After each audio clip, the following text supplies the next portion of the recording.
Welcome to mood of the AP. This is Satish. రాజకీయాలకు రాజధానిగా చెప్పే ఉమ్మడి కృష్ణా జిల్లాలో వైసీపీ టీడీపీ అభ్యర్థులు దాదాపు ఖరారైపోయారు. ఒకటి రెండు చోట్ల తప్పిస్తే మిగిలిన నియోజకవర్గాలకు వైసీపీ అభ్యర్థులను అధికారికంగా ప్రకటిస్తే టీడీపీ ఇంకా ప్రకటించాల్సి ఉంది. కానీ ఏ నియోజకవర్గానికి ఎవరిని నిలపాలన్న విషయంపై ఓ అవగాహనకు వచ్చింది టీడీపీ హైకమాండ్. అధినేత చంద్రబాబు చేస్తున్న కసరత్తు ఓ కొలిక్కి వచ్చిందని చెబుతున్నారు. మొత్తం 16 నియోజకవర్గాలు ఉన్న ఉమ్మడి కృష్ణా జిల్లాలో టీడీపీ మిత్రపక్షాలకు 2 సీట్లు కేటాయించే పరిస్థితి కనిపిస్తోంది. ఇక మిగిలిన 14 నియోజకవర్గాలకు అభ్యర్థులపైన క్లారిటీ వచ్చిన చంద్రబాబు ఎన్నికల ఏర్పాట్లు చేసుకోవాల్సిందిగా ఆయా నేతలకు చెప్పినట్టుగా తెలుస్తోంది. మరోవైపు అధికార వైసీపీ ఎమ్మెల్యే అభ్యర్థులను సమూలంగా మార్చేసింది. మంత్రులు, మాజీ మంత్రులకు నియోజకవర్గాలు మార్చితే సిట్టింగ్ ఎమ్మెల్యేలు పార్థసారథి, రక్షణ నిధి వంటి వారికి టికెట్లు లేవంటూ చెప్పింది. ఇక మచిలీపట్నం ఎంపీ బాలశౌరి పార్టీని విడితే ఆయన స్థానంలో అవనిగడ్డ ఎమ్మెల్యే సింహాద్రి రమేష్కు ఎంపీ అభ్యర్థిగా ఛాన్స్ ఇచ్చింది. ఈ మార్పులు చేర్పులు పరిశీలిస్తే ఉమ్మడి కృష్ణా రాజకీయం వాడి వేడిగా మారుతున్నట్టుగా కనిపిస్తోంది. ఉమ్మడి కృష్ణాలో 16 నియోజకవర్గాల పరిస్థితులు ఎలా ఉన్నాయి, ఎవరెవరు రంగంలో ఉండబోతున్నారు, అక్కడ పరిస్థితులు ఏంటి, దీనికి సంబంధించి 10 టీవీ అందిస్తున్న పిన్ పాయింటెడ్ విశ్లేషణ మీరు ఇప్పుడు చూడబోతున్నారు. ఒక్కొక్కటిగా నియోజకవర్గాల వారీగా వెళ్దాం. ఉమ్మడి కృష్ణా జిల్లాలో మొత్తం 16 నియోజకవర్గాలు ఉంటే ఒక్కొక్క నియోజకవర్గంలో అభ్యర్థులుగా ఎవరు ఉండబోతున్నారు, పరిస్థితులు ఏంటో ఒకసారి మనం పరిశీలిద్దాం. మొదటగా జగ్గయ్యపేటకు సంబంధించి సామినేని ఉదయభాను వైఎస్ఆర్ కాంగ్రెస్ పార్టీ సీనియర్ నేత, సీనియర్ పొలిటీషియన్, ప్రస్తుతం సిట్టింగ్ ఎమ్మెల్యేగా ఉన్నారు, ప్రభుత్వ విప్పు కూడా ఉన్నారు. తిరిగి సామినేని ఉదయభాను జగ్గయ్యపేట నియోజకవర్గం నుంచి వైఎస్ఆర్ కాంగ్రెస్ పార్టీ అభ్యర్థిగా రంగంలో దిగడం ఖాయమైపోయింది. అటు చాలా రకాలుగా కృష్ణా జిల్లాలో మార్పులు జరిగినప్పటికీ అటు జగ్గయ్యపేట విషయంలో మాత్రం సామినేని ఉదయభాను సిట్టింగ్ ఎమ్మెల్యేకు పైపై ముఖ్యమంత్రి వైఎస్ జగన్మోహన్ రెడ్డి మొగ్గు చూపారు. ప్రారంభంలో కొంత మారుస్తారని ప్రచారం జరిగినా అదంతా ఉత్తి ట్రాక్షన్ తేలిపోయింది. సామినేని ఉదయభాను ప్రస్తుతం సిట్టింగ్ ఎమ్మెల్యే తిరిగి జగ్గయ్యపేట నియోజకవర్గం నుంచి వైఎస్ఆర్ కాంగ్రెస్ పార్టీ అభ్యర్థిగా రంగంలో ఉండబోతున్నారు. అలాగే ఇక తెలుగుదేశం పార్టీ నుంచి మాజీ ఎమ్మెల్యే శ్రీరామ్ తాతయ్య, గతంలో ఆయన విజయం సాధించారు. శ్రీరామ్ తాతయ్య ఈసారి తెలుగుదేశం పార్టీ అభ్యర్థిగా రంగంలో ఉండబోతున్నారు. ఇక్కడ జగ్గయ్యపేటలో శ్రీరామ్ తాతయ్య ఇంకా వేరే పోటీ లేదు, టికెట్ ఆశించిన వాళ్ళు కూడా ఎవరూ లేరు. పార్టీకి ప్రస్తుతం ఇన్ఛార్జ్గా ఉన్నారు, సీనియర్ నేత, అలాగే నియోజకవర్గంలో విస్తృతస్థాయి పరిచయాలు కూడా ఉన్నాయి. కాబట్టి తిరిగి ఈ శ్రీరామ్ తాతయ్య జగ్గయ్యపేట నియోజకవర్గం నుంచి తెలుగుదేశం పార్టీ అభ్యర్థిగా రంగంలో ఉండబోతున్నారు. ఈ నియోజకవర్గం సంబంధించి అటు టీడీపీ కానీ వైసీపీ కానీ ఎలాంటి తలనొప్పులు దాదాపుగా లేవు. సామినేని ఉదయభాను సిట్టింగ్ ఎమ్మెల్యేతో శ్రీరామ్ తాతయ్య మాజీ ఎమ్మెల్యే తెలుగుదేశం పార్టీ అభ్యర్థిగా ఢీ కొట్టడం ఖాయంగా కనిపిస్తోంది. మళ్ళీ పాత ప్రత్యర్థుల మధ్య రాజకీయ యుద్ధం జరగబోతోంది. నెక్స్ట్ నందిగామకు సంబంధించి మనం చూస్తే నందిగామ ఇది ఎస్సీ రిజర్వ్ నియోజకవర్గం. నందిగామకు సంబంధించి సిట్టింగ్ ఎమ్మెల్యేగా ఉన్న మొండితోక జగన్మోహన్ రావు తిరిగి ఎమ్మెల్యే అభ్యర్థిగా రంగంలో ఉండబోతున్నారు. నందిగామ నియోజకవర్గం సంబంధించి ఎలాంటి మార్పులు చేర్పులు వైఎస్ఆర్ కాంగ్రెస్ పార్టీ చేయలేదు. సిట్టింగ్ ఎమ్మెల్యేగా ఉన్న మొండితోక జగన్మోహన్ రావుకి తిరిగి వైఎస్ఆర్ కాంగ్రెస్ పార్టీ ఛాన్స్ ఇచ్చింది. మొండితోక జగన్మోహన్ రావు సోదరుడు మొండితోక అరుణ్ ఎమ్మెల్సీగా ఉన్నారు. ఆయనే అక్కడ కొంత రాజకీయం కూడా నడుపుతుంటారు. తంగిరాల సౌమ్య, ఈమె మాజీ ఎమ్మెల్యే, మనకు తెలుసు. తంగిరాల ప్రభాకర్ గతంలో తెలుగుదేశం పార్టీ ఎమ్మెల్యేగా ఉండడం, ఆయన మరణించడం, ఆ తర్వాత జరిగిన ఉప ఎన్నికల్లో ఆయన కుమార్తె తంగిరాల సౌమ్య విజయం సాధించిన పరిస్థితి మనం చూసాం. ఏ విధంగా చూసుకున్నా ఇక్కడ ఎలాంటి సమస్య కూడా లేదు. వైసీపీ టీడీపీ మధ్య నెక్ టు నెక్ సిచ్యువేషన్ ఉందన్నది అక్కడ కృష్ణా జిల్లాలో కానీ రాష్ట్ర వ్యాప్తంగా జరుగుతున్న చర్చ. నందిగామ నియోజకవర్గానికి సంబంధించి వైఎస్ఆర్ కాంగ్రెస్ పార్టీ చాలా బలంగా ఉంది. అలాగే తెలుగుదేశం పార్టీ తేల్చుకుంటామన్న ధోరణిని ప్రదర్శిస్తున్న వాతావరణం అయితే కనిపిస్తోంది. నందిగామ నియోజకవర్గంలో మొండితోక జగన్మోహన్ రావు సిట్టింగ్ ఎమ్మెల్యే, అలాగే తంగిరాల సౌమ్య మాజీ ఎమ్మెల్యే ప్రస్తుతం ఆమె ఇన్ఛార్జ్గా ఉన్నారు. వీళ్ళిద్దరి మధ్య పోటీ ఉండబోతుంది. మనం చూస్తున్నాం జగ్గయ్యపేట అలాగే నందిగామ ఈ 2 నియోజకవర్గాల్లో అటు వైఎస్ఆర్ కాంగ్రెస్ పార్టీ కానీ తెలుగుదేశం పార్టీ కానీ ఎలాంటి మార్పులు చేయలేదు. పాత ప్రత్యర్థుల మధ్య మళ్ళీ యుద్ధం ఉండబోతోంది. అదే అంతకు మించి మనం చూస్తే తంగిరాల సౌమ్య ఆల్రెడీ మాజీ ఎమ్మెల్యే, ఆమె ఈసారి అభ్యర్థి కాబోతున్నారు. సిట్టింగ్ ఎమ్మెల్యేగా ఉన్న మొండితోక జగన్మోహన్ రావు వైఎస్ఆర్ కాంగ్రెస్ పార్టీ నుంచి రంగంలో ఉండబోతున్నారు. నెక్స్ట్ చూద్దాం మైలవరంకి సంబంధించి చాలా ఇంట్రెస్టింగ్ ఫ్యాక్టర్స్ ఉన్నాయి. మనం ఇప్పటివరకు జగ్గయ్యపేట అలాగే నందిగామ చూసాం, ఎలాంటి సమస్యలు లేవు. ఇద్దరు అభ్యర్థులు ఎవరైనా దాదాపు ఖరారైపోయింది. అయితే మైలవరం నియోజకవర్గం సంబంధించి ప్రస్తుతం చర్చ ఎందుకు జరుగుతుందంటే ఇక్కడ ప్రస్తుతం సిట్టింగ్ ఎమ్మెల్యేగా వసంత కృష్ణప్రసాద్ ఉన్నారు వైఎస్ఆర్ కాంగ్రెస్ పార్టీ నుంచి. ఈ మధ్యన వైఎస్ఆర్ కాంగ్రెస్ పార్టీకి సంబంధించి ఆయన అసంతృప్తి స్వరం వినిపించారు. ఇంకా పార్టీకి పూర్తిగా రాజీనామా చేయలేనప్పటికీ కూడా వసంత కృష్ణప్రసాద్ను వైఎస్ఆర్ కాంగ్రెస్ పార్టీ మార్పులు చేర్పులో భాగంగా పక్కన పెట్టేసింది. పక్కన పెట్టి వైఎస్ఆర్ కాంగ్రెస్ పార్టీ సమన్వయకర్తగా మంత్రి జోగి రమేష్ అనుచరుడు సర్నాల తిరుపతిరావును ప్రస్తుతం సర్నాల తిరుపతిరావును వైఎస్ఆర్ కాంగ్రెస్ పార్టీ సమన్వయకర్తగా నియమించింది. అయితే మైలవరంలో అంతకు ముందు ఏం జరిగిందో నేను మీకు చెప్పాలి. ఎందుకంటే మనం రాజకీయంగా విశ్లేషణ చేస్తున్నప్పుడు 10 టీవీ ఎప్పుడు కూడా పిన్ పాయింటెడ్గా ప్రతి అంశాన్ని దాచకుండా వివరించే ప్రయత్నమే 10 టీవీ మూడ్ ఆఫ్ ద ఏపీలో భాగంగా ప్రతిరోజు అందిస్తున్న విశ్లేషణలు. ఇప్పుడు వసంత కృష్ణ ప్రసాద్ ఇక్కడ మైలవరంలో సిట్టింగ్ శాసనసభ్యుడిగా ఉన్నారు. మంత్రి జోగి రమేష్ ఆయన పెడన నుంచి విజయం సాధించినప్పటికీ మంత్రి జోగి రమేష్ స్వగ్రామం మైలవరం నియోజకవర్గంలో ఉంది. ఆయనకంటూ ఒక వర్గం ఉంది. కానీ కొద్ది రోజుల కిందటి వరకు వసంత కృష్ణ ప్రసాద్ వర్సెస్ జోగి రమేష్ మధ్య నువ్వా నేను అన్నట్టుగా కొంత రాజకీయం జరగడం, వసంత కృష్ణ ప్రసాద్ సిట్టింగ్ ఎమ్మెల్యే అయినప్పటికీ మంత్రి జోగి రమేష్ నియోజకవర్గంలో ఇన్వాల్వ్ అవటం, నియోజకవర్గానికి సంబంధించి సిఫార్సుల్లో కానీ పనుల్లో ఇన్వాల్వ్ అవటం, అలాగే జోగి రమేష్ అనుచరులు వర్సెస్ వసంత కృష్ణ ప్రసాద్ అనుచరుల మధ్యలో కొంత గందరగోళ వాతావరణం, కొంత వాగ్యుద్ధాలు చోటు చేసుకోవటం, పార్టీ హైకమాండ్ ఇద్దరిని పిలవటం, ఈ తరహాగా పంచాయతీ చాలా రోజులుగా నడిచింది. అయితే దీనికి సరైన పరిష్కారం వైఎస్ఆర్ కాంగ్రెస్ పార్టీ హైకమాండ్ చూపలేకపోతుందన్న అసంతృప్తి ముందు నుంచి కూడా వసంత కృష్ణ ప్రసాద్ ఆయన చెబుతూనే ఉన్నారు, నర్మగర్భ వ్యాఖ్యలు చేస్తూనే ఉన్నారు. ఈ నేపథ్యంలో పూర్తిగా పార్టీకి సంబంధించి నేను ఈసారి ఎన్నికల్లో ఏ పార్టీ నుంచి పోటీ చేస్తానో నాకే తెలియదంటూ కొన్ని వ్యాఖ్యలు చేయటం, పూర్తిగా తెలుగుదేశం పార్టీకి టచ్లోకి వెళ్ళిపోయారు, చంద్రబాబు నాయుడికి టచ్లోకి వెళ్ళిపోయారన్న వార్తలు కొంత ధృవీకరించుకున్న తర్వాత వైఎస్ఆర్ కాంగ్రెస్ పార్టీ మార్పుల చేర్పుల భాగంగా వసంత కృష్ణ ప్రసాద్ను పూర్తిగా పక్కన పెట్టేసింది. ఆ మధ్యకాలంలో తాడేపల్లి వసంత కృష్ణ ప్రసాద్కు పిలుపు కూడా వచ్చింది ముఖ్యమంత్రితో గాను, అలాగే వైఎస్ఆర్ కాంగ్రెస్ పార్టీ పెద్దలతో ఆయన భేటీ కూడా అయ్యారు. అయినప్పటికీ కూడా ఆ సమస్య పరిష్కారం కాకపోవడం, అలాగే హైకమాండ్ తీరు పట్ల వసంత కృష్ణ ప్రసాద్ సంతృప్తి వ్యక్తం చేయకపోవడంతో వసంత కృష్ణ ప్రసాద్ ఆ తర్వాత తెలుగుదేశం పార్టీకి టచ్లోకి వెళ్ళిన నేపథ్యంలో వైఎస్ఆర్ కాంగ్రెస్ పార్టీ హైకమాండ్ మార్పులు చేర్పుల భాగంగా పక్కన పెట్టింది. జోగి రమేష్ ఇక్కడ ఒక రకంగా తన మాట నెగ్గించుకున్నట్టు అయ్యింది. జోగి రమేష్ అనుచరుడిగా ఉన్న సర్నాల తిరుపతిరావును వైఎస్ఆర్ కాంగ్రెస్ పార్టీ సమన్వయకర్తగా నియమించింది. ఇది సమస్య పోయింది. వైఎస్ఆర్ కాంగ్రెస్ పార్టీ సమన్వయకర్తగా సర్నాల తిరుపతిరావు ఉన్నారు కాబట్టి దాదాపు ఆయన అభ్యర్థిగా పోటీ చేయడంలో రెండో అభిప్రాయం లేదు. అయితే ఇక్కడ టీడీపీకి సంబంధించి ఒక చర్చ ఉంది. ఎందుకంటే మైలవరం నియోజకవర్గం అనేది దేవినేని ఉమా నియోజకవర్గం. దేవినేని ఉమా ప్రస్తుతం అక్కడ ఇన్ఛార్జ్గా ఉన్నారు. మాజీ మంత్రి, తెలుగుదేశం పార్టీలో సీనియర్ నేత. తిరిగి ఆయన అక్కడ నుంచి పోటీ చేయాలన్న ఆలోచనలో ఉన్నారు. రంగం కూడా దాదాపు సిద్ధం చేసుకున్నారు. సడన్గా వసంత కృష్ణ ప్రసాద్ టీడీపీకి దగ్గరవుతున్న నేపథ్యంలో వసంత కృష్ణ ప్రసాద్కు దాదాపు ఇక్కడ మైలవరం నుంచే తాను పోటీ చేయడానికి సిద్ధంగా ఉన్నాను, వేరే నియోజకవర్గాన్ని వెళ్ళలేను, పెనమలూరు కానీ ఇంక మిగతా స్థానాల్లో పోటీ చేసే ఆలోచన తనకు లేదంటూ పార్టీ హైకమాండ్తో మాట్లాడుతున్నట్టుగా సమాచారం. ఈ నేపథ్యంలో వసంత కృష్ణ ప్రసాద్ తెలుగుదేశం పార్టీ అభ్యర్థిగా రంగంలో ఉంటారా, దేవినేని ఉమా రంగంలో ఉంటారా, దేవినేని ఉమాను నియోజకవర్గం మారమంటే మారుతారా, ఇలాంటి రకరకాల ప్రశ్నలు ఇప్పుడు తెర ముందుకు వస్తున్నాయి. కాబట్టి వైఎస్ఆర్ కాంగ్రెస్ పార్టీకి సంబంధించి మైలవరం నియోజకవర్గం నుంచి సర్నాల తిరుపతిరావు పోటీ చేయడం అయితే ఖాయమైపోయింది. మరి తెలుగుదేశం పార్టీ నుంచి ప్రస్తుతం సిట్టింగ్ ఎమ్మెల్యేగా ఉన్న వైసీపీ రెబెల్ ఎమ్మెల్యే వసంత కృష్ణ ప్రసాద్ టీడీపీ అభ్యర్థిగా రంగంలో ఉంటారా, మాజీ మంత్రి దేవినేని ఉమా రంగంలో ఉంటారనేది తేలాల్సి ఉంది. నెక్స్ట్ తిరువూరు అనేది మనం చూస్తే ఇది ఎస్సీ రిజర్వ్ నియోజకవర్గం. యాక్చువల్గా వైఎస్ఆర్ కాంగ్రెస్ పార్టీ సిట్టింగ్ స్థానం ఇది. రక్షణ నిధి ఇక్కడ శాసనసభ్యుడిగా ఉన్నారు. రక్షణ నిధిని YSR Congress party sitting MLA ఉన్న మార్పులు చేర్పుల భాగంగా పక్కన పెట్టింది. ఎక్కడ స్థానచలనం కూడా చేయని వాతావరణం. నల్లగట్ల స్వామిదాసు ప్రస్తుతం వైఎస్ఆర్ కాంగ్రెస్ పార్టీ కొత్త ఇన్ఛార్జిగా ఉన్నారు. ఇక్కడ ఇంట్రెస్టింగ్ విషయం ఏంటంటే అంతకుముందు నల్లగట్ల స్వామిదాసు తెలుగుదేశం పార్టీ ఇన్ఛార్జిగా ఉన్నారు, కానీ ఆయనకు అనుకున్నంత స్థాయిలో అవకాశాలు ఇవ్వలేదన్న అసంతృప్తి ఆయనకుంది. ఎప్పుడైతే రక్షణ నిధికి టికెట్ ఇవ్వని వాతావరణంలో మళ్ళీ రక్షణ నిధి కొంత టీడీపీకి టచ్లో వెళ్ళారన్న చర్చ ఎక్కడైతే మొదలైందో ఆ నేపథ్యంలో నల్లగట్ల స్వామిదాస్ వెంటనే వైఎస్ఆర్ కాంగ్రెస్ పార్టీలో చేరిపోయారు. వైఎస్ఆర్ కాంగ్రెస్ పార్టీలో చేరిన వెంటనే వైఎస్ఆర్ కాంగ్రెస్ పార్టీ కొత్త ఇన్ఛార్జిగా వైఎస్ఆర్ కాంగ్రెస్ పార్టీ హైకమాండ్ ఆయనని ప్రకటించిన వాతావరణం మనకి కనిపిస్తోంది.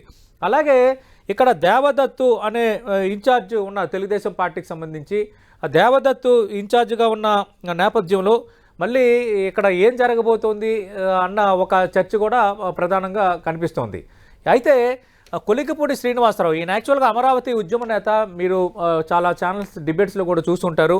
కొలికిపూడి శ్రీనివాస్ కూడా అనూహ్యంగా తిరువూరు నియోజకవర్గం సంబంధించి ఆయన పేరు కూడా రేసులోకి వచ్చింది. కొలికిపూడి శ్రీనివాసరావు అమరావతి ఉద్యమ నేతగా, అలాగే తెలుగుదేశం పార్టీ వాయిస్ బలంగా వినిపించే నేతగా కొలుకుపూడి శ్రీనివాస్కు కొంత పేరుంది. పార్టీ హైకమాండ్ కూడా సర్వేలో భాగంగా కొంత కొలుకుపూడి శ్రీనివాస్కు కొంత పాజిటివ్ వాతావరణం అక్కడ కనిపిస్తుంది అన్న ఒక చర్చ జరుగుతోంది. ఈ నేపథ్యంలో మరి కొలుకుపూడి శ్రీనివాస్కు అమరావతి ఉద్యమ నేతగా ఉన్న ఆయనకి మరి అవకాశం ఇస్తారా, లేదంటే ఇంకా ఏం జరగబోతోంది? రక్షణ నిధి కూడా తన ప్రయత్నాలు చేసుకుంటున్నారు. ఎందుకంటే ఆయన YSR Congress party sitting MLA, ticket దక్కలేదు కాబట్టి తెలుగుదేశం పార్టీ టికెట్కి సంబంధించి ఆయన కూడా ప్రయత్నాలు చేసుకుంటున్నారు కాబట్టి మరి ఆయనకి టికెట్ దక్కుతుందా, లేదంటే కొలుకుపూడి శ్రీనివాస్కు టికెట్ దక్కుతుందా, లేదంటే దేవదత్తు ఒక పేరు వస్తుంది కాబట్టి ఆయనకి టికెట్ దక్కుతుందా, వేచి చూడాల్సిన పరిస్థితి కనిపిస్తోంది. నల్లగట్ల స్వామిదాస్ అయితే వైఎస్ఆర్ కాంగ్రెస్ పార్టీ అభ్యర్థిగా రంగంలోకి దిగడం దాదాపు ఖాయంగా కనిపిస్తోంది. అలాగే ఇక నూజివీడికి సంబంధించి మనం చూస్తుంటే ఇక్కడ నూజివీడ్ నియోజకవర్గం సంబంధించి మేకా ప్రతాప్ అప్పారావు ఉన్నారు, ఇక్కడ సిట్టింగ్ ఎమ్మెల్యేగా ఉన్నారు. కొలుసు పార్థసారథి ప్రస్తుతం పెనుమలూరు ఎమ్మెల్యేగా ఉన్నారు. అయితే ఇక్కడ మేకా ప్రతాప్ అప్పారావు సిట్టింగ్ ఎమ్మెల్యేగా వైఎస్ఆర్ కాంగ్రెస్ పార్టీ నుంచి పోటీ చేయడం దాదాపు ఇక్కడ ఖాయంగా కనిపిస్తోంది. అయితే మనకు తెలుసు అటు మార్పులు చేర్పుల్లో భాగంగా కొలుసు పార్థసారథి మాజీ మంత్రి కొంత అసంతృప్తి వ్యక్తం చేసిన పరిస్థితి కూడా మనకి కనిపించింది. మార్పులు చేర్పుల్లో భాగంగా వైఎస్ఆర్ కాంగ్రెస్ పార్టీ ఆయన పక్కన పెట్టింది. ప్రస్తుతం పెనంలూరు సిట్టింగ్ శాసనసభ్యుడిగా కొలుసు పార్థసారథి ఉన్నారు. అయితే ఇక్కడ నూజివీడికి సంబంధించి దాదాపు 35,000కు పైగా యాదవ సామాజిక వర్గం ఓట్లు ఉన్నాయి. కొలుసు పార్థసారథి యాదవ సామాజిక వర్గానికి చెందిన నేత. అయితే నూజివీడు అనేది ఎప్పుడు కూడా తెలుగుదేశం పార్టీకి అందరం ద్రాక్షగా ఉంది. ఈసారి ఎలాగైనా ఆ సంస్కృతికి బ్రేక్ చేయాలి, తెలుగుదేశం పార్టీ ఎందుకు అక్కడ గెలవదన్న ఒక సీరియస్ ప్లాన్తో తెలుగుదేశం పార్టీ అడుగులు వేస్తున్నది. నూజివీడు నియోజకవర్గం సంబంధించి కొలుసు పార్థసారథి అటు అర్ధబలం ఉంది, అంగబలం ఉంది. అందులోనూ ఈ నియోజకవర్గంలో ఆయన సామాజిక వర్గ బలం కూడా తోడైతే ఖచ్చితంగా విజయం సాధించడం ఖాయమని అంచనాల్లో తెలుగుదేశం పార్టీ ఉంది. కొలుసు పార్థసారథి దాదాపు నూజివీడు నుంచి తెలుగుదేశం పార్టీ అభ్యర్థిగా రంగంలో దిగడం దాదాపు ఖాయమైపోయింది. మేకా ప్రతాప్ అప్పారావు ప్రస్తుతం సిట్టింగ్ ఎమ్మెల్యేగా ఉన్నారు. వైఎస్ఆర్ కాంగ్రెస్ పార్టీ ఇప్పటివరకు ప్రకటించిన 6 జాబితాల్లో మేకా ప్రతాప్ అప్పారావుకు సంబంధించి ఎలాంటి మార్పులు చేర్పుల్లో ఆయన పేరు లేదు. నూజివీడు నియోజకవర్గం సంబంధించి చర్చ కూడా జరగట్లేదు కాబట్టి వైఎస్ఆర్ కాంగ్రెస్ పార్టీ నుంచి దాదాపు మేకా ప్రతాప్ అప్పారావు సిట్టింగ్ ఎమ్మెల్యే తిరిగి అభ్యర్థిగా రంగంలో ఉండబోతున్నారు. అయితే పెనమలూరు నుంచి నియోజకవర్గం మారి నూజివీడులో తొలిసారిగా కొలుసు పార్థసారథి మాజీ మంత్రి తెలుగుదేశం పార్టీ టికెట్ పై నుంచి పోటీ చేయబోతున్నారు. అదృష్టాన్ని పరీక్షించుకోబోతున్నారు. చూద్దాం అక్కడ ఏం జరగబోతుందో. అలాగే గన్నవరంకి సంబంధించి మనం చూస్తే గన్నవరం అనేది చాలా ఇంట్రెస్టింగ్ నియోజకవర్గం, హాట్ నియోజకవర్గం. అంటే విజయవాడలోని చాలా నియోజకవర్గాలు హాట్గానే ఉంటాయి రాజకీయంగా, కానీ గన్నవరం అనేది వల్లభనేని వంశీ వల్ల ఒక హాట్ నియోజకవర్గంగా పేరు పొందింది. ఎందుకంటే ఆయన తెలుగుదేశం పార్టీ టికెట్ మీద గత ఎన్నికల్లో గెలిచారు. తెలుగుదేశం పార్టీ శాసనసభ్యుడిగా ఉండి వైఎస్ఆర్ కాంగ్రెస్ పార్టీకి దగ్గరయ్యారు. ప్రస్తుతం సిట్టింగ్ శాసనసభ్యుడిగా ఉన్నారు. తిరిగి వల్లభనేని వంశీ పోటీ చేయడం దాదాపు ఖాయంగా కనిపిస్తోంది. ఇక్కడ ఇంట్రెస్టింగ్ విషయం ఏంటంటే యార్లగడ్డ వెంకట్రావు గత ఎన్నికల్లో వైఎస్ఆర్ కాంగ్రెస్ పార్టీ టికెట్ మీద పోటీ చేశారు. వల్లభనేని వంశీ వైఎస్ఆర్ కాంగ్రెస్ పార్టీకి దగ్గరైన చాలా రోజుల వరకు వైఎస్ఆర్ కాంగ్రెస్ పార్టీకి గన్నవరం ఇన్ఛార్జిగా యార్లగడ్డ వెంకట్రావు ఉన్నారు. అయితే ఈసారి గన్నవరం టికెట్ నాకా తనకా మీరేదో ఒక క్లారిటీ ఇవ్వాలి, తేల్చేయాలంటూ మధ్యలో యార్లగడ్డ వెంకట్రావు పార్టీ హైకమాండ్ మెడపై కత్తి పెట్టారు. ఈ ఒక రకంగా గన్నవరంలో వల్లభనేని వంశీ వర్సెస్ యార్లగడ్డ వెంకట్రావు వర్గాల మధ్య కొంత వర్గ పోరు కూడా కొంత పార్టీని ఇబ్బందుల్లోకి నెట్టింది. ఈ నేపథ్యంలో ఫైనల్గా పార్టీ పెద్దలు ఏమీ తేల్చని వాతావరణంలో యార్లగడ్డ వెంకట్రావు తెలుగుదేశం పార్టీలో చేరిపోయారు. అలాగే గన్నవరంకి సంబంధించి తెలుగుదేశం పార్టీ ఒక బలమైన అభ్యర్థి కోసం వెతుకులాట కూడా ప్రారంభించింది. ఒక బలమైన క్యాండిడేట్ కావాలి, ఖచ్చితంగా మన పార్టీ టికెట్ మీద గెలిచి వైఎస్ఆర్ కాంగ్రెస్ పార్టీకి దగ్గరయ్యి చంద్రబాబు పైన తెలుగుదేశం పార్టీ పైన తీవ్ర స్థాయిలో విమర్శలు చేస్తున్న వల్లభనేని వంశీని ఎలాగైనా ఓడించాలన్న ఒక కృతనిశ్చయంతో తెలుగుదేశం పార్టీ చాలా పావులు కదిపినప్పటికీ వాళ్ళకి ఒక బలమైన అభ్యర్థి, ఒక బలమైన ఆప్షన్ కనిపించలేదు. ఎప్పుడైతే వైఎస్ఆర్ కాంగ్రెస్ పార్టీ లోకల్లో భాగంగా యార్లగడ్డ వెంకట్రావు అసంతృప్తి వ్యక్తం చేశారో వెంటనే ఆయన తెలుగుదేశం పార్టీలోకి చంద్రబాబు నాయుడు ఆహ్వానించడం, ఆయన టీడీపీలో చేరిపోవడంతో తెలుగుదేశం పార్టీకి అటు అర్ధబలం అంగబలం పరంగా యార్లగడ్డ వెంకట్రావు రూపంలో ఒక బలమైన అభ్యర్థి దొరికిన పరిస్థితి కనిపిస్తోంది. అయితే ఇక్కడ వల్లభనేని వంశీ కూడా చాలా స్ట్రాంగ్ క్యాండిడేట్, వాయిస్తుంది, నాయిస్ చేస్తారు. అలాగే అర్ధబలం ఉంది, అంగబలం ఉంది. వైఎస్ఆర్ కాంగ్రెస్ పార్టీకి సంబంధించి ఈసారి అభ్యర్థిగా రంగంలో ఉండబోతున్నారు. కానీ ఆల్రెడీ యార్లగడ్డ వెంకట్రావు తెలుగుదేశం పార్టీ అభ్యర్థిగా రంగంలో దిగుతున్న వాతావరణం ఒకటైతే దుట్టా రామచంద్రరావు ఇక్కడ మరో వైఎస్ఆర్ కాంగ్రెస్ పార్టీ నేత, ఆయన కూడా కొంత వల్లభనేని వంశీ పైన కొంత అసంతృప్తి వ్యక్తం చేస్తున్న పరిస్థితి అయితే అక్కడ కనిపిస్తోంది. మరి ఈ నేపథ్యంలో మరి వల్లభనేని వంశీ ఈసారి ఎలా బయటపడతారు అన్నది ఆసక్తికరమే. మరి దుట్టా రామచంద్రరావు వర్గం ఏ స్థాయిలో సహకరిస్తుంది అన్నది కొంత అనుమానం అంటున్నారు. అయినప్పటికీ కూడా అటు ఇక్కడ కీన్ పోటీయే ఉంది, గన్నవరంలో నువ్వనేనన్నట్టుగా పోటీ ఉందన్న చర్చ వినిపిస్తున్న నేపథ్యంలో మరి ఎవరిది పైచే కాబోతుంది అన్నది మనం వేచి చూడాల్సిన పరిస్థితి. ఏదేమైనా దాదాపు వల్లభనేని వంశీ వైఎస్ఆర్ కాంగ్రెస్ పార్టీ అభ్యర్థిగా కన్ఫర్మ్ అయిపోయినట్టే, యార్లగడ్డ వెంకట్రావు టీడీపీ అభ్యర్థిగా రంగంలో ఉండబోతున్నారు. కాబట్టి వీళ్ళిద్దరి మధ్య ఆసక్తికర పోరు గన్నవరంలో జరగబోతోంది. నెక్స్ట్ చూద్దాం గుడివాడ. ఈ గుడివాడ మరింత, ఇందాక నేను చెప్పాను కదా గన్నవరం హాట్ సీట్ అయితే గుడివాడ హాటెస్ట్ సీట్. ఎందుకంటే ఇక్కడ మాజీ మంత్రి కొడాలి నాని ఉన్నారు. తిరిగి వైఎస్ఆర్ కాంగ్రెస్ పార్టీ అభ్యర్థిగా ఆయన రంగంలో దిగడం దాదాపు ఫిక్స్ అయిపోయింది. అయితే ఇక్కడ తెలుగుదేశం పార్టీ ఇన్ఛార్జిగా మాజీ ఎమ్మెల్యే రావి వెంకటేశ్వరరావు ఉన్నారు. అయితే రావి వెంకటేశ్వరరావు కొడాలి నానిని ఢీకొట్టే స్థాయిలో లేరు. గతంలో ఉన్నంత చరిష్మా కానీ అర్ధబలం అంగబలం బలగం రావి వెంకటేశ్వరరావుకి లేదన్న ఆలోచనలో ఎప్పటి నుంచో తెలుగుదేశం పార్టీ అధినేత చంద్రబాబు నాయుడు గుడివాడలో ఎట్లాగా కొడాలి నానిని ఓడించాలి అని. ఎందుకంటే కృష్ణా జిల్లాలో రాజకీయంగా తెలుగుదేశం పార్టీ పైన ఒంటికాల్పే లేచే నేతలు వల్లభనేని వంశీ, అంతకు మించి మాజీ మంత్రి కొడాలి నాని. ఈ నేపథ్యంలో ఒక రకంగా తెలుగుదేశం పార్టీకి రాజకీయంగా బిగ్ టార్గెట్స్లో కొడాలి నాని ఒకరు. కొడాలి నానిని ఎలా అయినా ఓడించాలన్న పట్టుదలతో తెలుగుదేశం పార్టీ ఉంది. బట్ కొడాలి నాని కూడా గుడివాడ నియోజకవర్గంలో ఒక స్ట్రాంగ్ హోల్డ్ ఉన్న నేత. అంటే పార్టీలతో సంబంధం లేకుండా ఆయనకంటూ ఒక వర్గం, ఒక మాస్ అపీల్ ఉండడం అనేది అటు కొడాలి నానికి కొన్ని ప్లస్ పాయింట్స్. ఈ నేపథ్యంలో ఆయన స్థాయిలో ఎదుర్కొనే నేత అన్న చర్చ జరిగినప్పుడు వెనుగండ్ల రాము ఎన్ఆర్ఐ ఆయన తెలుగుదేశం పార్టీ దాదాపు రంగంలో దించింది. ప్రస్తుతం ఆయన వెనుగొండ్ల రాము కార్యక్రమాలు కూడా చేసుకుంటున్నారు. ఈ మధ్య కాలంలో రా కదలరా సభల్లో భాగంగా గుడివాడలో కూడా తెలుగుదేశం పార్టీ సభ నిర్వహించింది. వెనుగండ్ల రామే దగ్గరుండి మొత్తం కార్యక్రమాన్ని అంతా చూసుకున్నారు. వెనుగండ్ల రాము తెలుగుదేశం పార్టీ అభ్యర్థి కావడం దాదాపు అక్కడ ఖాయం. అధికారికంగా ఇంకా ప్రకటన రావాల్సి ఉంది. వెనుగండ్ల రాము వర్సెస్ మాజీ మంత్రి కొడాలి నాని మధ్య ఈసారి గుడివాడలో మనం ఆసక్తికరమైన పోరు చూడబోతున్నాం. నెక్స్ట్ మచిలీపట్నంకు సంబంధించి యాక్చువల్గా ఇది వైఎస్ఆర్ కాంగ్రెస్ పార్టీ సిట్టింగ్ స్థానం. మాజీ మంత్రి పేర్ని నాని ప్రస్తుతం సిట్టింగ్ శాసనసభ్యుడిగా ఉన్నారు.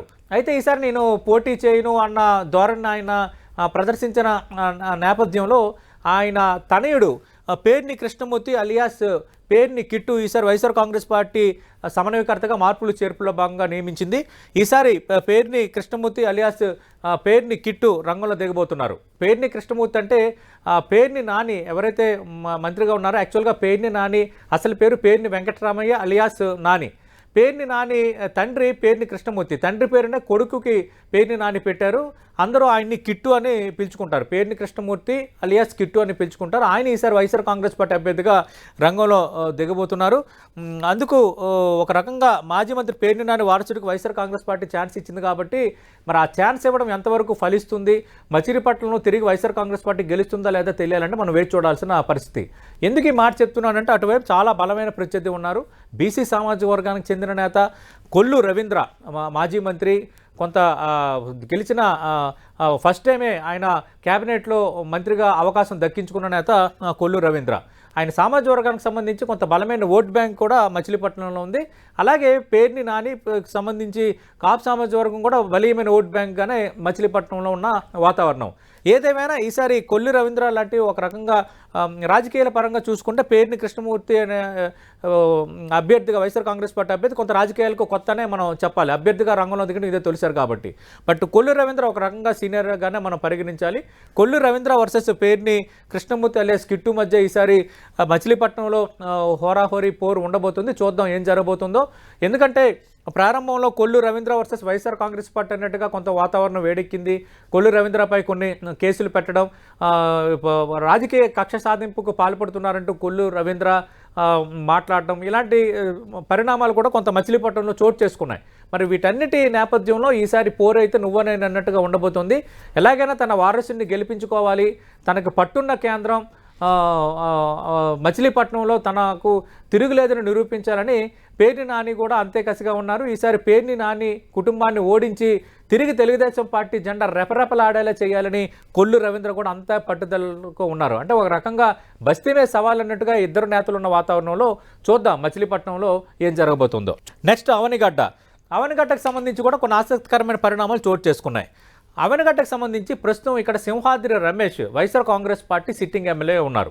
అయితే మార్పులు చేర్పుల్లో భాగంగా సింహాద్రి రమేష్ను వైఎస్ఆర్ కాంగ్రెస్ పార్టీ మచిలీపట్నం లోక్సభ నియోజకవర్గానికి సమన్వయకర్తగా నియమించింది. ఎందుకు నియమించింది మీకు ఆ విషయం కూడా చెప్తాను. ఆల్రెడీ మచిలీపట్నంకి సంబంధించి వైఎస్ఆర్ కాంగ్రెస్ పార్టీ సిట్టింగ్ స్థానం అది. ఇక్కడ నుంచి మనం చూస్తే బాలశౌరి సిట్టింగ్ ఎంపీగా ఉన్నారు. ఆయన వైఎస్ఆర్ కాంగ్రెస్ పార్టీకి రాజీనామా చేశారు, జనసేనలో చేరారు. ఈ కూటమిలో భాగంగా పొత్తుల్లో భాగంగా జనసేన నుంచి బీఫామ్ పైన మచిలీపట్నం నుంచి లోక్సభ అభ్యర్థిగా దాదాపు ఆయన రంగంలో దిగబోతున్నారనేది దాదాపు చర్చ జరుగుతుంది. అధికారంగా ఇంకా ప్రకటనే రావాల్సి ఉందన్నది కొన్ని ఆయా పార్టీ వర్గాలు చెప్తున్న మాట. ఈ నేపథ్యంలో బాలశౌరి కాపు సామాజిక వర్గానికి చెందిన నేత మచిలీపట్నం నియోజకవర్గం సంబంధించి పార్లమెంట్ నియోజకవర్గంలో కాపు సామాజిక వర్గం ఓట్లు దాదాపు ఒక 4 నియోజకవర్గాల్లో ప్రభావిత ఓటుగా ఉన్నాయి. అలాగే బీసీ సామాజిక వర్గం ఓట్లు కూడా కొంత బలీయంగానే ఉన్నాయి. ఈ నేపథ్యంలో బాలశౌరి పార్టీ మారారు కాబట్టి మళ్ళీ కాపు సామాజిక వర్గానికి చెందిన నేత ఇవ్వడం వల్ల మనం అసంతృప్తిని కొంత తగ్గించుకోవచ్చు, తిరిగి విజయం సాధించవచ్చు అన్న అంచనాలో ప్రస్తుతం అవనిగడ్డ సిట్టింగ్ శాసనసభ్యుడిగా ఉన్న సింహాద్రి రమేష్ వైఎస్ఆర్ కాంగ్రెస్ పార్టీ మచిలీపట్నం లోక్సభ సమన్వయకర్తగా నియమించింది. ఆయన రేపొద్దున ఎంపీ అభ్యర్థిగా పోటీ చేయబోతున్నారు. అయితే వెంటనే సింహాద్రి రమేష్ సోదరుడు సింహాద్రి చంద్రశేఖర్, అందరికీ ఆయన తెలుసు, ప్రముఖ ఆంకాలజిస్టు, ఆయనకు వైఎస్ఆర్ కాంగ్రెస్ పార్టీ సమన్వయకర్తగా ప్రకటించింది. అయితే సింహాద్రి చంద్రశేఖర్ 1 వృత్తిరీత్యా 2 వయసురీత్యా నేను ఈసారి ఎన్నికల్లో పోటీ చేయదలుచుకోలేదు, మెడికల్ పరంగా నేను ఆంకాలజిస్ట్గా సీరియస్ ప్రాక్టీస్లో ఉన్నాను, అవసరమైతే మా కుటుంబానికి ఇవ్వాలనుకుంటే తన తనయుడికి అవకాశం ఇవ్వాలని వెంటనే జగన్మోహన్ రెడ్డిని కోరడం వైఎస్ఆర్ కాంగ్రెస్ పార్టీ అధినేతని, వెంటనే దానికి ఆయన నో అనకుండా వెంటనే ఓకే చేసిన నేపథ్యంలో కొత్తగా సింహాద్రి రామ్ చరణ్ వైఎస్ఆర్ కాంగ్రెస్ పార్టీ ఇన్ఛార్జిగా అవనిగడ్డకు సంబంధించి తెర ముందుకు వచ్చారు. ఈసారి సింహాద్రి రమేష్ అన్న కొడుకు, సింహాద్రి చంద్రశేఖర్ తనయుడు సింహాద్రి రామ్ చరణ్ వైఎస్ఆర్ కాంగ్రెస్ పార్టీ సమన్వయకర్తగా దాదాపు 7వ జాబితాలో ప్రకటన రాబోతుంది. వైఎస్ఆర్ కాంగ్రెస్ పార్టీ అఫీషియల్గా అనౌన్స్ చేయబోతుంది. ఆల్రెడీ దీనికి సంబంధించిన నిర్ణయం జరిగిపోయింది, ఆల్రెడీ పని చేసుకోమని కూడా చెప్పారు. కాబట్టి సింహాద్రి రామ్ చరణ్ ఈసారి వైఎస్ఆర్ కాంగ్రెస్ పార్టీ అభ్యర్థిగా అవనిగడ్డ నియోజకవర్గం నుంచి రంగంలో దిగబోతున్నారు. అయితే ఇక తెలుగుదేశం పార్టీ నుంచి మనం చూస్తే మాజీ మంత్రి మండలి బుద్ధప్రసాద్ సౌమ్యుడిగా పేరుంది మండలి బుద్ధప్రసాద్కి. అలాగే సాంస్కృతికంగా కూడా పూర్తి అవగాహన ఉన్న వ్యక్తి. అవనిగడ్డ నియోజకవర్గంకి సంబంధించి అలాగే దివిసీమ ఉప్పెన అది చాలామందికి తెలిసిన అంశమే. దివిసీమ ఉప్పెన సమయంలో మండలి బుద్ధప్రసాద్ తండ్రి రాజకీయ నేతగా చాలా అద్భుతమైన సేవలు అందించారన్నది ఇప్పటికీ అవనిగడ్డ నియోజకవర్గంలో చెప్పుకునే పరిస్థితి. అంతకుమించి మండలి బుద్ధప్రసాద్ కొంత రాజకీయ విలువలకు కట్టుబడి ఉన్న నేత, ఎవరిని ఇబ్బంది పెట్టడం కానీ వర్గాలను మెయింటైన్ చేయడం కానీ ఇలాంటి వాతావరణం లేదు. సౌమ్యుడిగా కూడా మండలి బుద్ధప్రసాద్కు పేరుంది. అయితే సీనియర్ నేతగా ఉన్న మండలి బుద్ధప్రసాద్కి తిరిగి తెలుగుదేశం పార్టీ అభ్యర్థిత్వం ఖరారు కావచ్చన్న చర్చ చాలా బలంగా సాగుతోంది. ఎందుకంటే జనసేన జిల్లా అధ్యక్షుడు ఇదే నియోజకవర్గానికి చెందిన వ్యక్తి. అవనగడ్డలో కాపు సామాజిక వర్గం ఓట్లు కూడా బలంగా ఉన్నాయి. అటు సింహాద్రి రామ్ చరణ్, మండలి బుద్ధప్రసాద్ ఇద్దరూ కూడా కాపు సామాజిక వర్గానికి చెందిన నేతలే కావడం, అలాగే జనసేన కూడా ఇక్కడ టికెట్ ఆశిస్తున్న వాతావరణం ఉంది. కాబట్టి ఫైనల్గా మండలి బుద్ధప్రసాద్ వైపే పొత్తుల్లో భాగంగా మొగ్గు చూపించవచ్చు. ఖచ్చితంగా చంద్రబాబు నాయుడు ఇక్కడ మార్పు చేయకపోవచ్చు అన్న చర్చ అయితే జరుగుతుంది. చూద్దాం చివరి నిమిషంలో ఎలాంటి మార్పు కానీ జరగకపోతే మండలి బుద్ధప్రసాద్ తెలుగుదేశం పార్టీ అభ్యర్థిగా రంగంలో ఉండబోతున్నారు. మార్పు జరిగితే కనుక జనసేన కూటమిలో భాగంగా జనసేనకు ఈ సీటు కేటాయించే అవకాశం కనిపిస్తోంది. అలాగే పామర్కి సంబంధించి మనం చూద్దాం. పామర్కు సంబంధించి కైలే అనిల్ కుమార్ ప్రస్తుతం ఆయన సిట్టింగ్ ఎమ్మెల్యేగా ఉన్నారు. గత ఎన్నికల వైఎస్ఆర్ కాంగ్రెస్ పార్టీ టికెట్ మీద గెలిచారు. ఇక్కడ ఎలాంటి మార్పులు చేర్పులు లేవు కాబట్టి కైలే అనిల్ కుమార్ తిరిగి పోటీ చేయబోతున్నారు. అయితే ఇక్కడ వర్ల రామయ్య, ఆ వర్ల రామయ్య పేరు తెలియని వాళ్ళు ఉండరు. తెలుగుదేశం పార్టీ తెలిసిన వాళ్ళందరికీ వర్ల రామయ్య పేరు తెలుసు. పార్టీకి సంబంధించి ప్రధాన కార్యదర్శిగా, అధికార ప్రతినిధిగా, ఒక one of the fire brand నేతగా వర్ల రామయ్యకి పేరుంది. వర్ల రామయ్య తనయుడు వర్ల కుమార్ రాజా ఈసారి తెలుగుదేశం పార్టీ అభ్యర్థిగా దాదాపు కన్ఫర్మ్ అయినట్టే. తెలుగుదేశం పార్టీకి సంబంధించి అధికారికంగా కొన్ని విషయాల్లో అభ్యర్థులకు సంబంధించి ప్రకటన రాలేదు. వైఎస్ఆర్ కాంగ్రెస్ పార్టీకి సంబంధించి దాదాపు ప్రకటనలు వచ్చాయి. అంతే తేడా. దాదాపు త్వరలో రాబోతున్న ఫస్ట్ లిస్టులో ఈ పేరు కూడా ఉండబోతోంది. పామర్రు, ఇది ఎస్సీ రిజర్వ్ నియోజకవర్గం నుంచి వర్ల రామయ్య తనయుడు వర్ల కుమార్ రాజు ఈసారి తెలుగుదేశం పార్టీ అభ్యర్థిగా రంగంలో దిగడం దాదాపు ఖాయంగా కనిపిస్తోంది. కైలే అనిల్ కుమార్ వర్సెస్ వర్ల కుమార్ రాజా మధ్య ఈసారి పోరు జరగబోతోంది. అయితే టీడీపీ వ్యవస్థాపకుడు ఎన్టీఆర్కు ఒక రకంగా ఇది సొంత నియోజకవర్గం అనే చెప్పాలి. ఎందుకంటే ఎన్టీఆర్ జన్మించిన నిమ్మకూరు విలేజ్ ఈ డీలిమిటేషన్ మార్పుల చేర్పులో భాగంగా ఇప్పుడు ప్రస్తుతం పామరు నియోజకవర్గం పరిధిలోనే ఈ నిమ్మకూరు విలేజ్ అనేది ఉంటుంది. కాబట్టి ఈ నియోజకవర్గంలో ఆ విలేజ్ ఉంది. ఆ విలేజ్కి ఉన్న ప్రాముఖ్యత దృష్ట్యా ఆ విషయాన్ని నేను మీకు చెప్పే ప్రయత్నం చేస్తున్నాను. అలాగే ఇక నెక్స్ట్ చూద్దాం. పెనమలూరుకి మైలవరంకి లింక్ ఉంది. మైలవరంకి పెనమలూరుకి లింక్ ఉంది. ఎందుకు మీకు చెప్తాను. పెనమలూరు నియోజకవర్గం సంబంధించి ప్రస్తుతం ఇది వైఎస్ఆర్ కాంగ్రెస్ పార్టీ సిట్టింగ్ స్థానం. మీకు ప్రారంభంలోనే చెప్పాను. మాజీ మంత్రి పార్థసారథి ఇక్కడ విజయం సాధించారు. అయితే మార్పులు చేర్పులో భాగంగా పార్థసారథిని వైఎస్ఆర్ కాంగ్రెస్ పార్టీ హైకమాండ్ పక్కన పెట్టిన నేపథ్యంలో పెడన శాసనసభ్యుడిగా ఉన్న సిట్టింగ్ ఎమ్మెల్యే రాష్ట్ర మంత్రి జోగి రమేష్ను ఇక్కడ సమన్వయకర్తగా నియమించింది వైఎస్ఆర్ కాంగ్రెస్ పార్టీ. వైఎస్ఆర్ కాంగ్రెస్ పార్టీ అభ్యర్థిగా జోగి రమేష్ ఈసారి రంగంలో దిగబోతున్నారు. ఇక్కడ కూడా సామాజిక వర్గ ఈక్వేషన్లు, సామాజిక వర్గ సమీకరణాలే ప్రధాన కారణం. అయితే వసంత కృష్ణప్రసాద్ ఉన్నారు ఇప్పుడు మైలవరం సిట్టింగ్ ఎమ్మెల్యే. ఆయన తెలుగుదేశం పార్టీకి దగ్గరైన నేపథ్యంలో మైలవరం నుంచి పోటీ చేస్తారా లేదంటే పెనమలూరు నుంచి పోటీ చేస్తారా అన్న చర్చ తెలుగుదేశం పార్టీ వర్గాల్లో బలంగా సాగుతోంది. దేవినేని ఉమా మాజీ మంత్రి, అంటే ఒకవేళ వసంత కృష్ణప్రసాద్ దాదాపు పెనమలూరు నుంచి పోటీ చేయడం కూడా ఖాయం అని అంటున్నారు. ఎందుకంటే వసంత కృష్ణప్రసాద్ మైలవరం పోటీ చేయడాన్ని తెలుగుదేశం పార్టీ వ్యతిరేకిస్తుంది. అలాగే అక్కడున్న జనసేన కూడా వ్యతిరేకిస్తున్న నేపథ్యంలో వసంత కృష్ణప్రసాద్కు పెనమలూరు నుంచి పోటీ చేయడానికే టీడీపీ అధినేత దాదాపు లైన్ క్లీజ్ చేశారన్న ప్రచారం అయితే బలంగా సాగుతోంది. మరి అలాంటప్పుడు దేవినేని ఉమా తిరిగి మైలవరం నుంచే పోటీ చేయబోతున్నారు. యాక్చువల్గా ప్రారంభంలో దేవినేని ఉమానే పెనమలూరు నియోజకవర్గ ఇన్ఛార్జ్గా నియమిస్తారు. పెనమలూరు నుంచి ఆయనే పోటీ చేయబోతున్నారన్న చర్చ జరిగింది. ప్రస్తుతం బోడే ప్రసాద్ మాజీ ఎమ్మెల్యే ఇక్కడ ఇన్ఛార్జ్గా ఉన్నారు. బట్ అర్ధబలం అంగబలం పరంగా కొంత ఆయన వెనుకబడి ఉన్న నేపథ్యంలో ఈ మార్పులు చేర్పుల్లో భాగంగా కొంత బోడే ప్రసాద్ను పక్కన పెడుతున్నారన్నది దాదాపు మనకి క్లియర్ కట్ పిక్చర్ కనిపిస్తోంది. మరి త్వరలో లిస్టులు ప్రకటించబోతున్నారు కాబట్టి వేరే నియోజకవర్గం కేటాయిస్తారా? ఆ వాతావరణం కూడా కృష్ణా జిల్లాలో లేదు కాబట్టి బోడే ప్రసాద్ రాజకీయంగా ఇప్పుడు ఏం చేయబోతున్నారు అనేది ఆసక్తికరం, అది వేరే అంశం. అయితే ఇక్కడ దేవినేని ఉమాను పెనమలూరు నుంచి పోటీ చేయడానికి టీడీపీ అధినేత కొంత రంగం సిద్ధం చేసినప్పటికీ దేవినేని ఉమా కూడా కొంత అసంతృప్తి వ్యక్తం చేశారు. నేను మైలవరం నియోజకవర్గాన్ని ఎట్టి పరిస్థితుల్లో నేను ఇక్కడ గ్రౌండ్ వర్క్ చేసుకున్నాను, నీ నియోజకవర్గం మారనని కరాఖండిగా టీడీపీ అధినేత చంద్రబాబు నాయుడుకు చెప్పారు. అయితే ఇక్కడ వసంత కృష్ణ ప్రసాద్ను పెనమలూరు ఇన్ఛార్జ్గా అంటే పెనమలూరు నుంచి టికెట్ ఇవ్వబోతున్నారన్న ప్రచారానికి బలం చేకూరేలా మరికొన్ని పరిణామాలు కూడా చోటు చేసుకున్నాయి. ఇక్కడ సిట్టింగ్ శాసనసభ్యుడిగా ఉన్న పార్థసారథి తెలుగుదేశం పార్టీలోకి వెళ్ళడం, ఆయన మీరు నూజివీడు నుంచి పోటీ చేస్తే బెటరు, నూజివీడు ఖచ్చితంగా మనం గెలుస్తామన్న అంచనాలో దాదాపు నూజివీడు నుంచి పోటీ చేయడానికి ఆయన దాదాపు మెంటలీ ప్రిపేర్ అయిపోయారు. అయితే ఆయన వసంత కృష్ణ ప్రసాద్ని ఇక్కడ పెడితే నాకు కూడా కంఫర్ట్గా ఉంటుంది, మా వర్గానికి కూడా కంఫర్ట్గా ఉంటుందన్న ఒక చిన్న సబ్మిషన్ని టీడీపీ అధినేత చంద్రబాబు ముందు ఉంచినట్టుగా కొంత పార్టీలో చర్చ జరుగుతోంది. ఈ నేపథ్యంలో వసంత కృష్ణ ప్రసాద్ పెనమలూరు నుంచి పోటీ చేయడం దాదాపు ఖాయం అంటున్నారు. దేవినేని ఉమా ప్రస్తుతం ఉన్న మైలవరం నుంచే తిరిగి రంగంలో దిగడం ఖాయం అంటున్నారు. చూద్దాం, ఈ రెండింటికి సంబంధించి కొంత లింక్ ఉంది కాబట్టి తెలుగుదేశం పార్టీ అధికారికంగా ప్రకటించబోయే ప్రకటనలో ఏముండబోతుందో నెక్స్ట్ చూద్దాం. పెడనకు సంబంధించి మనం చూస్తే ఇక్కడ సిట్టింగ్ ఎమ్మెల్యేగా ఉన్న జోగి రమేష్ను మార్పులు చేర్పుల్లో భాగంగా ఆయన్ని మనం తెలుసు పెనమలూరుకు వైఎస్ఆర్ కాంగ్రెస్ పార్టీ స్థానచలనం చేసింది. అయితే ఇక్కడ ఉప్పాల రామును వైఎస్ఆర్ కాంగ్రెస్ పార్టీ ప్రస్తుతం ఇక్కడ కొత్త ఇన్ఛార్జిగా నియమించింది. పెడనకు సంబంధించి ఉప్పాల రాము వైఎస్ఆర్ కాంగ్రెస్ పార్టీకి సంబంధించి కొత్త సమన్వయకర్తగా రంగంలో దిగబోతున్నారు. ఆయన జడ్పీటీసీ సభ్యుడిగా ఉన్నారు. అలాగే తెలుగుదేశం పార్టీకి సంబంధించి అయితే కొంత క్లారిటీ రావాల్సి ఉంది. ఎందుకంటే కాగిత కృష్ణప్రసాద్ మనకు తెలుసు, మాజీ చీఫ్ విప్ కాగిత వెంకట్రావు తనయుడు కాగిత కృష్ణప్రసాద్ ప్రస్తుతం తెలుగుదేశం పార్టీ ఇన్ఛార్జిగా ఉన్నారు.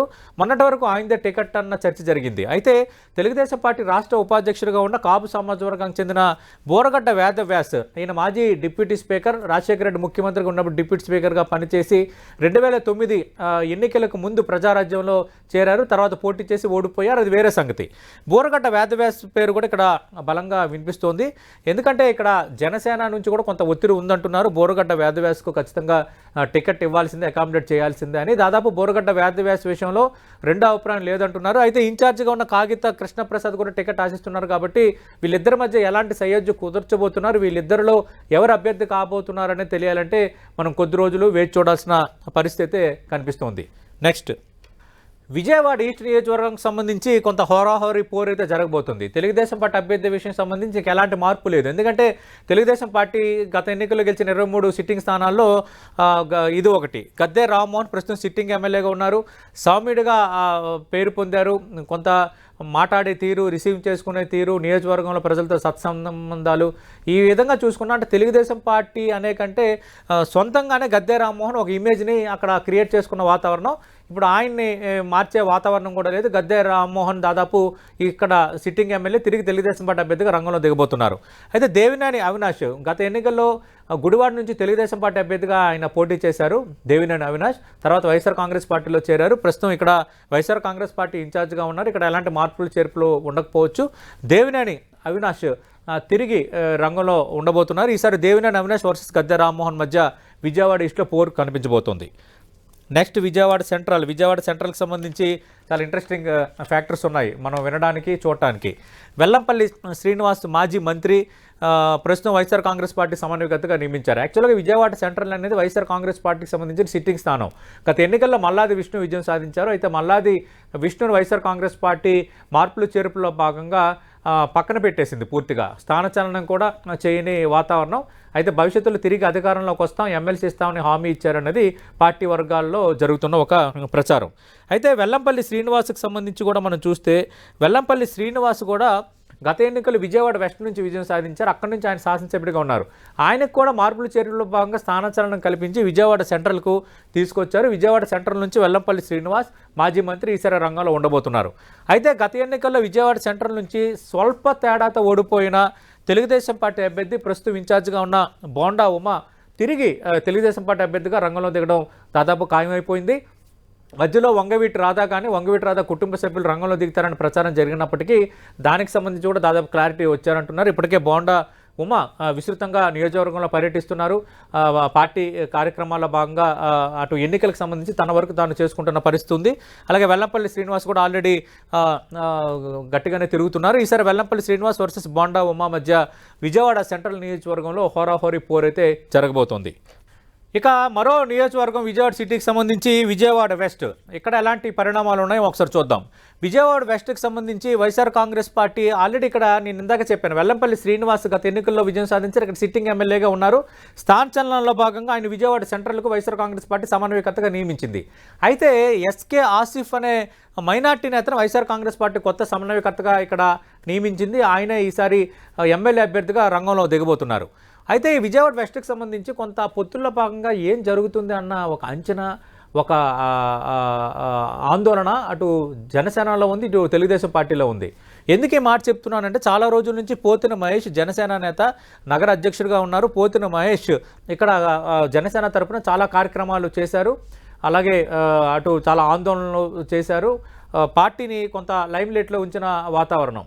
అటు జనసేన అధినేత పవన్ కళ్యాణ్ అలాగే జనసేనకు సంబంధించి కీలక నేతగా నెంబర్ 2గా దాదాపుగా చలామణిలో ఉన్న నాదెండ్ల మనోహర్కు అత్యంత సన్నిహితుడు సహచార నేతగా పోతిన మహేష్కు గుర్తింపు ఉంది. దాదాపు పోతిన మహేష్కు ఈ సీటు ఖాయం.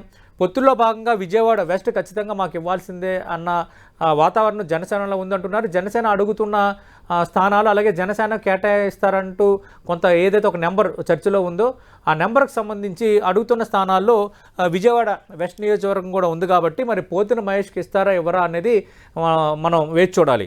అయితే ఇదే నియోజకవర్గానికి చెందిన బుద్ధ వెంకన్న మాజీ ఎమ్మెల్సీ, తెలుగుదేశం పార్టీకి సంబంధించిన ఫైర్ బ్రాండ్ నేతగా బుద్ధ వెంకన్నకు పేరుంది. కేసినేని నాని వర్సెస్ బుద్ధ వెంకన్న మధ్య ఏ తరహాగా రాజకీయం నడిచిందో మనం చూసాం. అయితే బుద్ధ వెంకన్న ఈసారి ఆయన ఖచ్చితంగా టికెట్ ఆశిస్తున్నారు. ఒక రకంగా చంద్రబాబు నాయుడుకు ఇది కొంత తలనొప్పి పరిణామంగానే మారిపోయింది. బుద్ధ వెంకన్న తెలుగుదేశం పార్టీకి లాయల్గా ఉన్న నేత, కమిట్మెంట్ ఉన్న నేత. అలాగే చంద్రబాబు నాయుడు కుటుంబం పైన ఏగ వాలనీయరు, లోకేష్కి ఒక రక్షణ కవచంలా ఉంటారు, ఎవరు కామెంట్ చేసినా వెంటనే స్పందిస్తారు అంటూ ఇలాగ ఒక పాజిటివ్ ప్రొఫైల్ కూడా బుద్ధ వెంకన్న ఉంది. అంతకుమించి ఆయన బీసీ నేత కావడం. అయితే మరి బుద్ధ వెంకన్న ఎక్కడ అకామిడేట్ చేయాలి, ఇక్కడ విజయవాడ వెస్ట్ కాకుండా వేరే చోట ఎక్కడ అకామిడేట్ చేసే వాతావరణం లేదన్నది తెలుగుదేశం పార్టీ అధినేత చంద్రబాబు కొంత మదన పడుతున్నట్టుగా తెలుగుదేశం పార్టీ వర్గాల్లో ఒక చర్చ జరుగుతోంది. బట్ అదే సందర్భంలో పొత్తు ధర్మం కూడా పాటించాలి కదా. ఖచ్చితంగా అటు జనసేన అధినేత పవన్ కళ్యాణ్ అలాగే నెంబర్ 2గా ఉన్న నాదెండ్ల మనోహర్ ఖచ్చితంగా పోతిన మహేష్కి టికెట్ ఇవ్వాల్సిందే. మాకు విజయవాడ సిటీలో మాకు కొంత ప్రాతినిధ్యం లేకపోతే ఎలాగా, రాజకీయంగా మాకు అవసరం కూడా అన్న అంశాన్ని వాళ్ళు కూడా ఇన్సిస్ట్ చేస్తున్నారు. కాబట్టి మరి బుద్ధా వెంకన్న లేదా పోతిన మహేష్ ఈ పొత్తుల్లో భాగంగా కూటమి అభ్యర్థుల త్వరలో ప్రకటించబోతున్న లిస్టులో భాగంగా మరి ఎవరికి విజయవాడ వెస్ట్ కేటాయిస్తారో మనం వేచి చూడాలి. నెక్స్ట్ కైకలూరుకి సంబంధించి దూలం నాగేశ్వరరావు ప్రస్తుతం వైఎస్ఆర్ కాంగ్రెస్ పార్టీ సిట్టింగ్ ఎమ్మెల్యేగా ఉన్నారు. మార్పులు చేర్పులో భాగంగా ఆయనకి ఎలాంటి మార్పు లేదు. దూలం నాగేశ్వరరావు తిరిగి పోటీ చేయబోతున్నారు. దాదాపు రంగం సిద్ధమైపోయింది. అయితే కామినేని శ్రీనివాస్ పేరు ఇక్కడ వినిపిస్తోంది. ఇక్కడ 2 రకాల అంశాలు ఉన్నాయి. కామినేని శ్రీనివాస్ టీడీపీ బీజేపీ పొత్తులో భాగంగా పోటీ చేసే ఛాన్స్ అయితే ఉంది. నేను ప్రారంభంలోనే చెప్పాను, 16 అసెంబ్లీ స్థానాలున్న కృష్ణా జిల్లాలో అటు మిత్రపక్షాలకు 2 లేదా 3 కేటాయించవచ్చని. ఆ 2 లేదా 3 ఏంటంటే జనసేనకు దాదాపు 2 కేటాయించే అవకాశం కనిపిస్తోంది. అలాగే 1 అంటే ఇంకా బీజేపీతో అధికారికంగా పొత్తు కుదరలేదు కాబట్టి మనం ఈ వ్యాఖ్య చేయకూడదు. కానీ పొత్తు కుదిరితే మాత్రం ఖచ్చితంగా కైకలూరు నియోజకవర్గం అనేది అటు భారతీయ జనతా పార్టీకి పొత్తుల్లో భాగంగా కేటాయిస్తారు. భారతీయ జనతా పార్టీ ఖచ్చితంగా అడిగే స్థానాల్లో అది కూడా ఉంటుంది. ఎందుకంటే 2014 ఎన్నికల్లో మాజీ కామినేని శ్రీనివాస్ ఇక్కడి నుంచే విజయం సాధించారు. రాష్ట్ర కేబినెట్లో మంత్రిగా కూడా పనిచేసిన నేపథ్యం ఉంది. ఇప్పటికీ ఆయన భారతీయ జనతా పార్టీతోనే కామినేని శ్రీనివాస్ ఉన్నారు. అయితే భారతీయ జనతా పార్టీ పొత్తు కుదరకపోతే ఉమ్మడి అభ్యర్థిగా అటు జనసేన నుంచి కానీ తెలుగుదేశం పార్టీ నుంచి కానీ కామినేని శ్రీనివాస్ పోటీ చేస్తారంటే మొన్నటి వరకు ప్రచారం జరిగింది. అయితే ఎప్పుడైతే భారతీయ జనతా పార్టీకి సంబంధించిన పెద్దలతో అమిత్ షా, జేపీ నడ్డాతో చంద్రబాబు భేటీ అయ్యారు, దాదాపు పొత్తులకు రంగం సిద్ధమవుతుందన్న వార్తల నేపథ్యంలో ప్రస్తుతం ఆయన భారతీయ జనతా పార్టీ నుంచి మారే విషయంపై కూడా ఆలోచన మార్చుకున్నారనేది సన్నిహితులు చెబుతున్న మాట. ఎప్పుడు కామినేని శ్రీనివాస్ పార్టీ మారతానని అయితే ఆయన చెప్పలేదు. ఇప్పుడు దాదాపు పొత్తులకు ఒక ప్రాతిపదిక సిద్ధమైంది, త్వరలో అధికారికంగా ప్రకటన రాబోతుంది అన్న వార్తలు వస్తున్న నేపథ్యంలో కూటమి అభ్యర్థిగా కామినేని శ్రీనివాస్ పోటీ చేయడం ఖాయంగా కనిపిస్తోంది. అందులోనూ భారతీయ జనతా పార్టీ నేతగా ఉన్నారు కాబట్టి భారతీయ జనతా పార్టీ బీఫామ్ మీద అభ్యర్థిగా పోటీ చేసే అవకాశం అయితే కనిపిస్తోంది. చూద్దాం ఈ పొత్తుల తర్వాత ఇక్కడ పరిణామం ఎలా ఉండబోతుంది అనేది వేచి చూడాల్సిన పరిస్థితి. ఎందుకంటే ఇక్కడ తెలుగుదేశం పార్టీ కూడా ఆప్షన్ లేదు. తెలుగుదేశం పార్టీకి సంబంధించిన మొన్నటి వరకు ఇన్ఛార్జిగా ఉన్న, అంటే కొద్ది నెలల కిందటి వరకు ఇన్ఛార్జిగా ఉన్న జయమంగళ వెంకటరమణ వైఎస్ఆర్ కాంగ్రెస్ పార్టీలో చేరారు. ప్రస్తుతం ఆ జయమంగళ వెంకటరమణ వైఎస్ఆర్ కాంగ్రెస్ పార్టీ ఎమ్మెల్సీగా ఉన్నారు. అందుకు తెలుగుదేశం పార్టీ కూడా ఒక ఆప్షన్ లేదు కాబట్టి పొత్తుల్లో భాగంగా దీన్ని మొదట జనసేనకు వదులుదాం అనుకున్నారు. లేదంటే కామినేని శ్రీనివాస్నే జనసేనలోకి చేరుతారన్న ప్రచారం జరిగింది. లేదు టీడీపీలోకి చేరుతారు, ఆయన టీడీపీ అభ్యర్థిగా రంగంలో దిగొచ్చన్న ప్రచారం జరిగింది. అయితే భారతీయ జనతా పార్టీతో పొత్తులకు పూర్తిగా రంగం సిద్ధమైన నేపథ్యంలో ఇంకా ఎలాంటి సమస్య కామినేని శ్రీనివాస్కు ఉండకపోవచ్చు అంటున్నారు. చూద్దాం ఇక్కడ ఏం జరగబోతుందో. ఇది ఓవరాల్గా కృష్ణా జిల్లాలో 16 అసెంబ్లీ నియోజకవర్గాలకు సంబంధించి ప్రస్తుత పరిస్థితి ఎలా ఉంది, ఎవరు రంగంలో ఉన్నారు, ఎక్కడ కీ పోటీ ఉంది, ఎక్కడ ఎవరు ముందున్నారు, అభ్యర్థులు మార్చడానికి దారితీసిన పరిస్థితులు ఏంటి, వీటన్నిటికి సంబంధించి 10 అందించిన ప్రత్యేక విశ్లేషణ.